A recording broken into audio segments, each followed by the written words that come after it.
Hello everybody, welcome back. And today we've actually got one I'm really happy to show off. So, we got another situation battle, and this one is based around Char's counterattack, and I ended up with the Riga Z. Which is fun, I very much enjoy the Riga Z. I had a couple rounds before this that did not go well at all. One where I ended up with with Kess's Yak Doga, and then one where I ended up with the Jagan that were just, my team could not do anything at all, so I was happy when this one actually came out okay. So Riga Z it's a melee-heavy raid unit. As you can see, it has charge attack. Let me think about what it's got. It's got the charge attack. Its rifle is an instant stun rifle.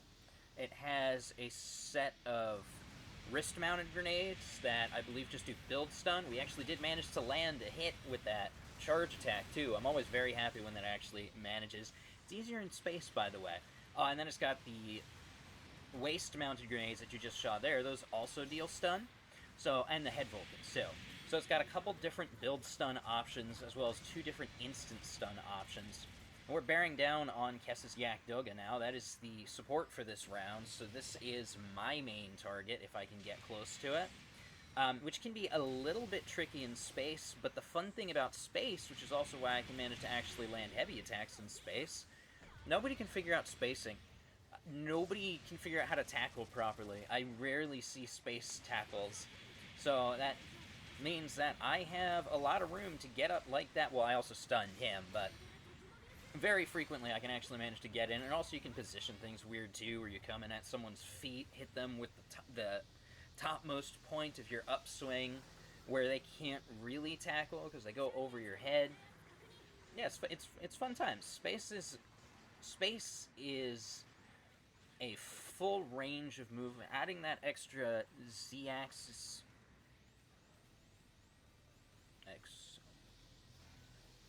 Y-axis movement, I guess it would really be, rather than Z-axis. Anyway, adding that extra axis of movement really opens up the play to just a little bit different configurations, a little bit different approaches to things. We're now engaging with the other raid, actually. That one is Gyune's Yak Doga, also really fun. The Yak Dogas in general are really fun. We managed to wipe him out. Firing some shots, nothing's really hitting from back here. It's a little bit far out for me to really do much, but also, as you can see, they've basically got this big old choke point that makes it pretty difficult for me to get up here. Unfortunately, that is... Oh, actually, no, it's not. I thought that was the other Yak Doga for a second. No, that's the Sazabi, and I'm now pushed way too far out and gonna get taken apart by just an army of beam machine gun blasts. That happens. This is what happens when we push out a little bit too far. So, unfortunately, we're going to be out for a little bit, is what happens when you drop like that. But the rest of the team's doing fine. They're dealing damage. Well, most of them are still up. You can see 3 just dropped, but for the most part, we're still doing fine. We've still got a good lead secured. I'm back in now, so I'm going to move up to assist, well, I guess the 2 guys that are left now. Oof. Now it's starting to get a little bit rougher. Starting, again, still got a good lead, but we've lost a couple guys. Moving in to do a heavy attack here. We did manage to land it, and you can see the kind of damage you can get off. If you land both parts, because that's 2 swings, if you land both parts of that, you can get some really good damage done. We're moving up on the Sazabi since he is a major threat, trying to take him out. Missed with that swing. We're trying to finish him off with head Vulcans, but it's just not really getting the damage we need. But we did manage to finish him off with the rifle, moving up on this... Oh, somebody else got him. I was going to say, we're going to move up on the Gear Doga, but somebody else took care of him, so we didn't get that kill. Trying to do what we can. Did manage... It looks like I hit him, but he wasn't stunned. A little bit confused on that. I don't know if... Maybe I'll have to check his skills again. Oh, look, now I'm the one not tackling. So we got hit there, but luckily I have got plenty of melee capabilities, so we are going to manage to finish him off here. Yes, we did manage to finish him off there. Wasn't sure if my ally was actually going to manage to secure that kill before me. Got this guy in the side. He kind of got blindsided. Ooh, and here's something I really like about the melee swing on the Riga Z that I almost forgot about, too. it brings the shield up forward when he does his melee swing. You'll see with the neutral, he swings, he's got that like upward Federation swing, but brings the shield forward in front of him while doing it, which is not the case with a lot of the other ones. So he's got this guarded melee attack pattern, which I think is really cool. Gyaradoga got me with his Heat Wire, of all things. The Heat Wire, of all things. I don't know, I don't think I'm ever going to live that one down. He managed to land the Heat Wire in space on me and finish me off with it. Well, I guess that was a good hit on his part. This is why we don't charge directly headfirst straight at a thing when we're trying to actually kill it, I guess. But, oh well. I did hit him at least. But, you know. He hit harder. We're going to move up. I see... Oh, okay, so I got turned around a little bit there. I saw tells going off and went for the one that was doing the tells. The one that was doing the tells was in the back. I wanted to be up here where I can help, because everyone's trying to fall back now since we are a bit at a disadvantage, but we still have the points lead. So I'm trying to move up just to stick with the team to help keep larger amounts of pressure off them so that they can actually pull back. But I get distracted by the enemy support, so I move in, deal a lot of damage. As you can see, having an instant stun is very helpful. And then once you're fighting...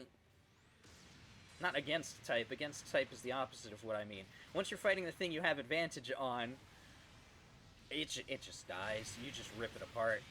Flubbed the heavy attack there once more. Now we're going to get a sizable amount of damage, which is understandable. That's the highest, well, that is the highest point cost thing on the enemy team.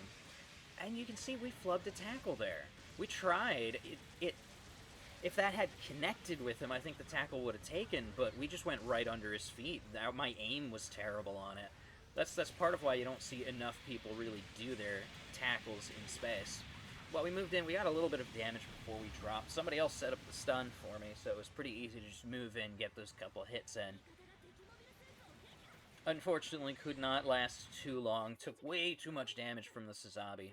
Sazabi's fantastic, by the way, too. I really like mine. I really need to take it off. I might not have shown off the Sazabi yet. Oh, I should do that. 700-point rooms don't... Oh, right, that's the problem. 700-point rooms don't necessarily come around the most. And there's a bunch of crazy stuff at 700 points, so I tend to not play them that much, actually. I kind of don't enjoy playing at 700. It's a mess. But we're moving in. We actually got a really good angle here where the support is right in front of us. So they're gone again. Gonna try and engage with the other Yakdoga as well. Accidentally scoped in, but we did get the hit. So, but now we are pushed way too far out forward. Got a little tunnel vision. Kept trying to push on the Yakdoga, and now we drop. Luckily, that didn't cost us the match. But as you can see, the enemy team did manage to pull up a good score next to ours. Ultimately, we're still in the lead. We still managed to win that in the end, but the enemy team did pull back a sizable amount of points before the end. So that's pretty awesome. Yeah. Rigizi is cool. And I could brag about these numbers, but you know what? Actually, I've got to check the point costs. I forget where the Rigizi... I was about to say I should be getting these kinds of numbers because the Rigizi is at a higher points cost than a lot of the other things in the room. That might not be the case. I actually have to double check on that. I'm actually not sure where this one sits point-wise compared to the Gyaradoga. I kind of forget now. They might be in the same sort of points range. Regardless, it's a really good suit. As shown by the numbers, it's a fantastic suit, especially if you can get a good rhythm with it, and not overextend yourself constantly. That's where all the deaths came from in this case, was me overextending. The majority of those deaths, half of those deaths, because it was 4, half of those deaths were from me pushing out way farther than I should have been in the first place. That was twice where I was pursuing things that were in the enemy front line, or behind the enemy front line, I mean. Regardless, that's that video for today. Thanks for tuning in, and I will see you again next time.